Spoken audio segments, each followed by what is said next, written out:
Morning students, welcome to BRGS online classes. I hope you all are safe and healthy. Kids, today we will be starting with a new lesson. So let's go ahead and see what we will be learning in today's class. Today we will be starting with a new chapter of history, and the name of the chapter is Rise of British Political Supremacy in India. Kids, in this chapter you will understand the factors responsible for the rise of British political supremacy in India.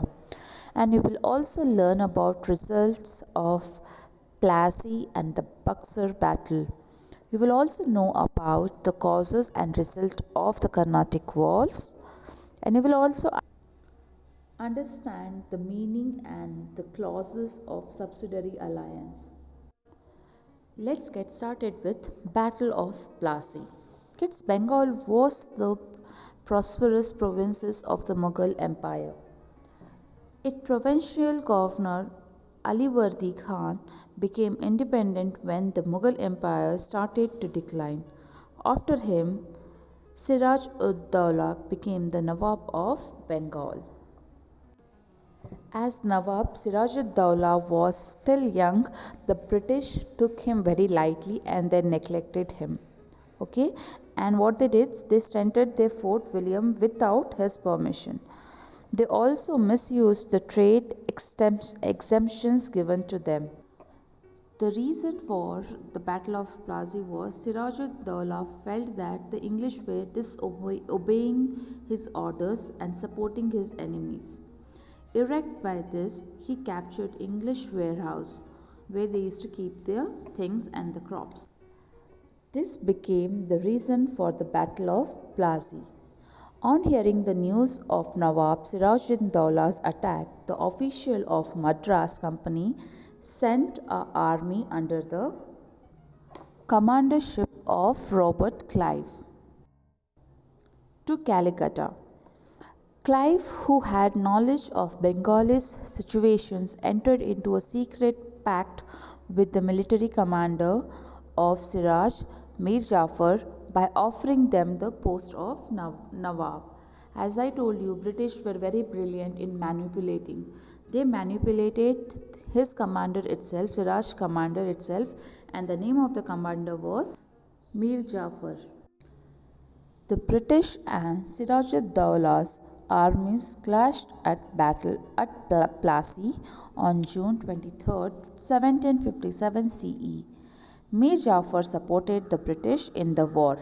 Finally, Siraj-ud-Dawla was defeated in the war due to the clash between the Mir Jafar, because Mir Jafar had cheated. You can see in one form he had cheated Siraj-ud-Dawla. The British won the war. With this, the British colonialism was established.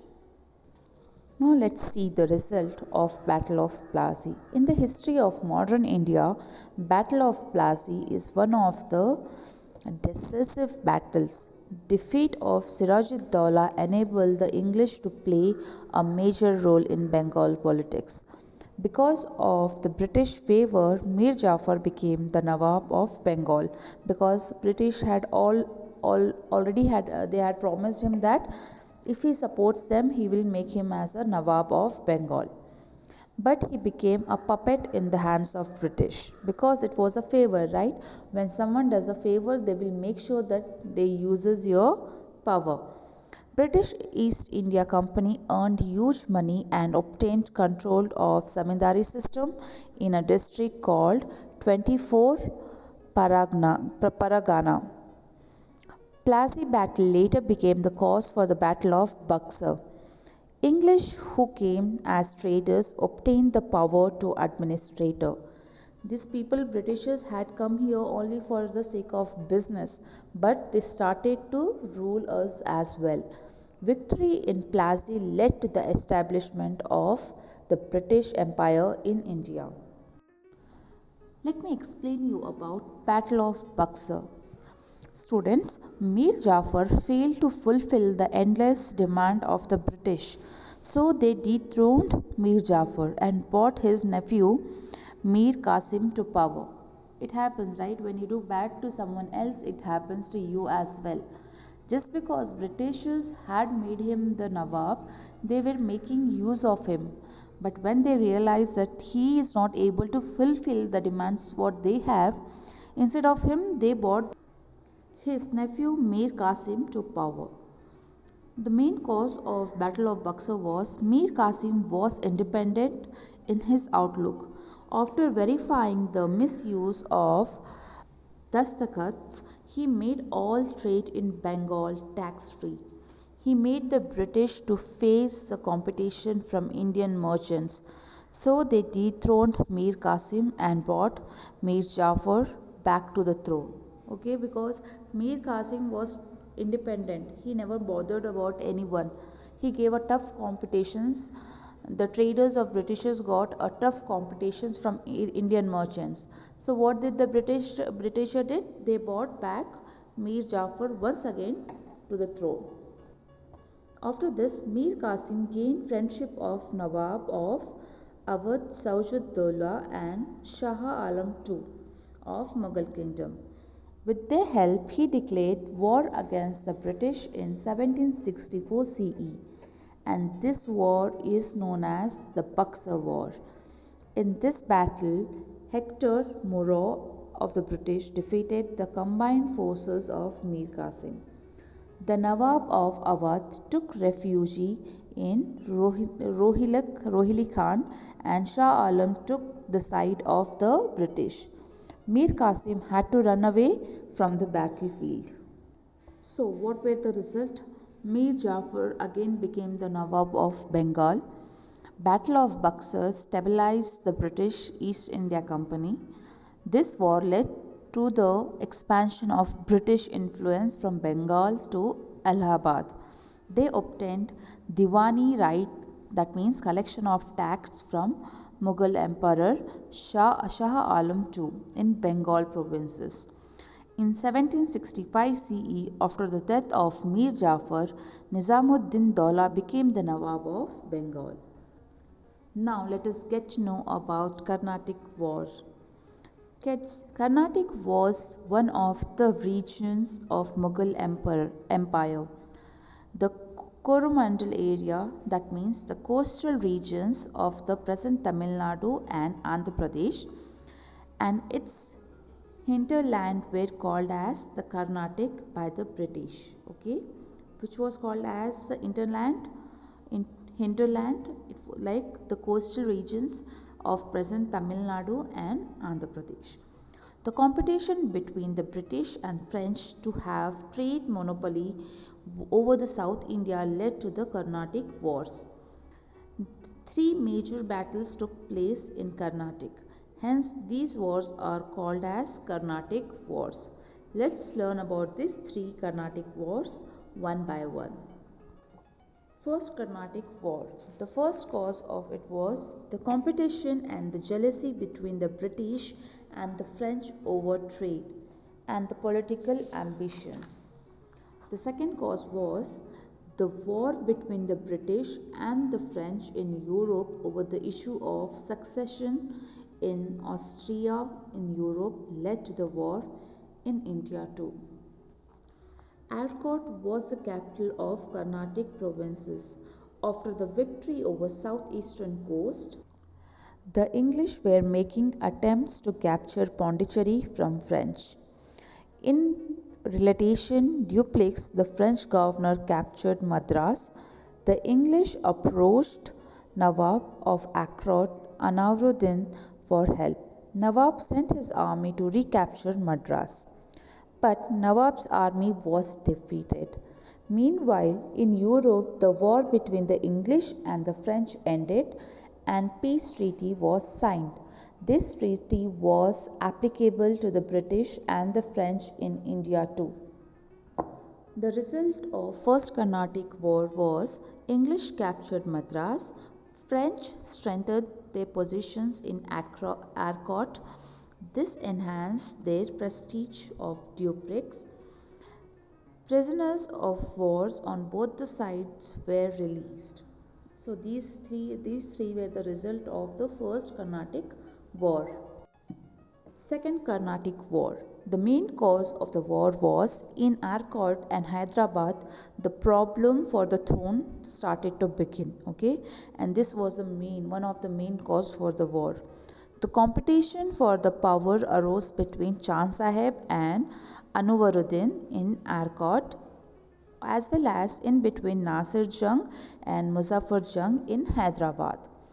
Through secret negotiation, Dupleix created a deal between Chand Sahib and Muzaffar Jung. They defeated and killed Anwaruddin. His son Muhammad Ali escaped to Trichunapalli. Chand Sahib in Arcot, Muzaffar Jung in Hyderabad became the Nawabs with the help of French support. After some time, Muzaffar Jung was killed. The French brought Salabat Jung in his place. Meanwhile, the English were annoyed on account of this. They captured Arcot and killed Chand Sahib.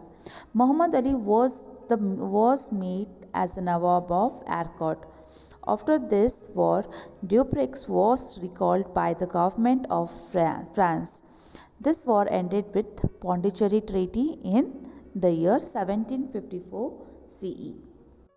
The result of Second Carnatic War was the power and the influence of the French was reduced in Arcot. English secured the right to collect taxes and maintain army unity. By the end of the Second Carnatic War, English at Arcot and French at Hyderabad safeguarded their might.